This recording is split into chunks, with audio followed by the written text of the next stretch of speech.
Governor Mike Pence will likely be confronted with questions over Donald Trump's 1995 tax returns that have been dominating headlines for the last several days. Trump campaign senior advisor Boris Ephsteyn here in New York with us to discuss everything we might see again tonight. And again, Boris, we appreciate the time. Of course. With regard to these 3 pages from Donald Trump's tax returns in 1995, immediately we heard from surrogates that they reflected his genius with regard to manipulating the tax code, something that he used. He said yesterday, I used the tax code brilliantly.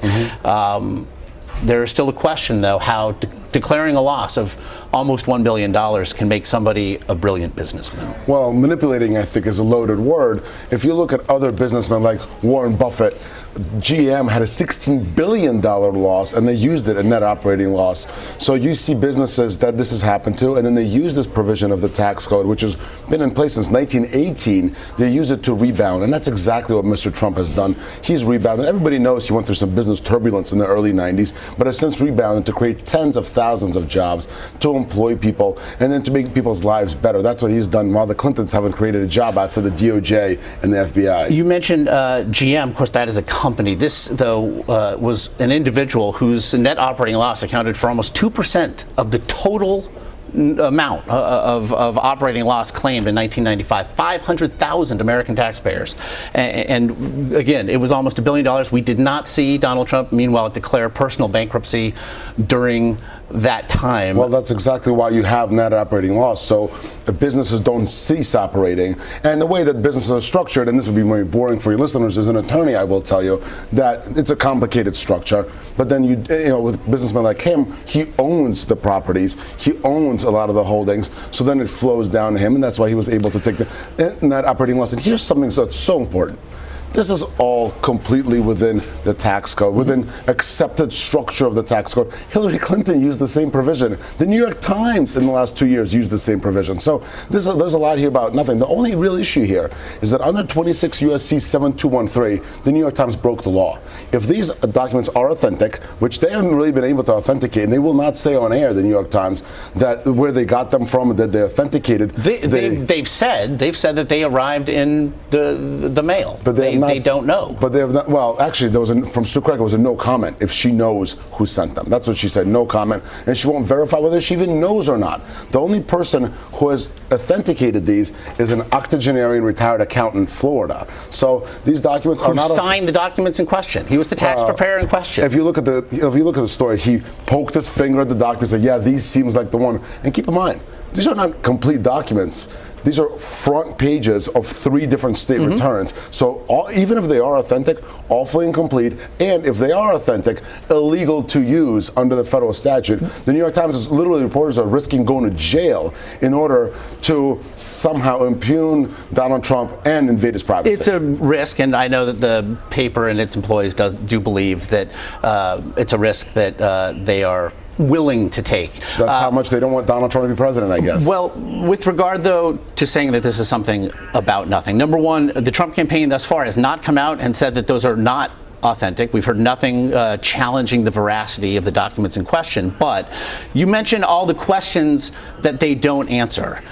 These are all questions, though, that could be answered if Donald Trump released his tax returns. Isn't this yet another reason to not break with decades-long tradition and release his tax returns? Absolutely not. He's been very clear that the tax returns are under audit. His taxes are under audit. The IRS will point out makes no difference. Most attorneys, and me as an attorney, now I'm not his tax attorney, but attorneys out there will tell you, Robert Kovachev, attorney with Stepstone Johnson, said on another network, he would never, ever advise his client, if any part of his taxes are under audit, well, then why not release the years that are not under routine audit? Because all part, every year impacts the other year. And the complexity of the tax, especially in this situation, is such that every year is impacted by the other. But listen, I'd love to talk to you about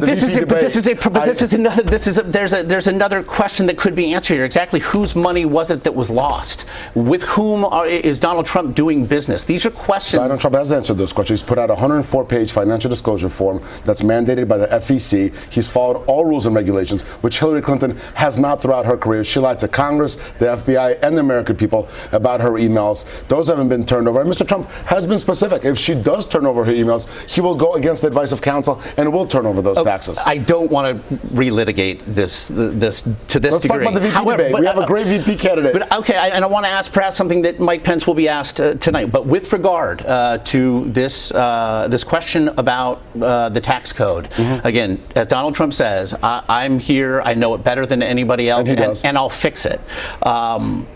However, making a change to this part of the tax plan was not a part of his proposal put forward. Something that both Democrats and Republicans have agreed should be changed, and I don't know why. Well, here's why. Because NOL and carry loss forward, net operating loss, and carry loss forward are such important provisions for businesses across these countries, small businesses, medium business, and he is a business. Nobody's going to say Donald Trump is not a business. The Trump trademark is a business. He's been so successful in his career. He is a business in himself. So will he extend this to individuals? Because wouldn't most tax experts agree that if a similar scenario existed for individual taxpayers, everybody would benefit if they could protect themselves? Net operating loss is there for individuals. If you have a loss for several years and you accumulate that loss, say you lost $100,000, and the next year, if you make $10,000, you're not going to be paying taxes on that $10,000. That's accepted IRS practice. That's under IRS tax code. Now, here's what he's going to do. Yeah. He's going to simplify the tax code. 3 simple brackets: 12, 25, 33. Lower for everybody.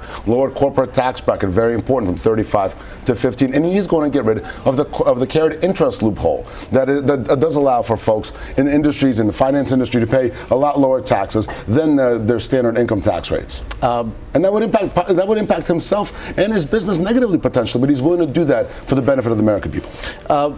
With regard to pushback about comments he made yesterday, again, something else that Mike Pence will figure to be made to discuss today at a veterans event. I want to play a bit of.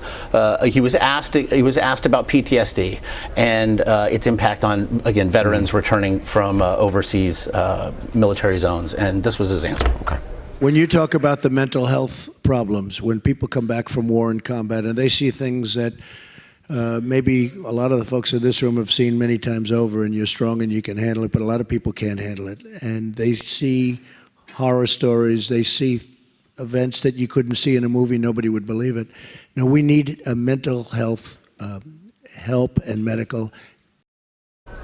Again, that was in response to a question asked at an event where Donald Trump was asked, in a Trump presidency, what sort of focus would you give to holistic means of healing with regard to PTSD, and just how much of a focus would it be? And that's what he said. So what did he mean? Because it certainly sounds like he's suggesting that veterans suffering from PTSD aren't strong. Not at all. And the Staff Sergeant Robichaud, I believe, asking the question, has been out there and has put out a statement that was a thoughtful answer by Mr. Trump, and that's exactly what it was. Look at the demeanor. Look at what he's actually saying. So the left-wing media took it out of context, but what he's really saying is that these folks who are coming, these heroes of this country who are coming back, need to be taken care of, which has not been done under the Clinton-Obama administration. But is it precision of language, especially with regard to an issue as sensitive as this one?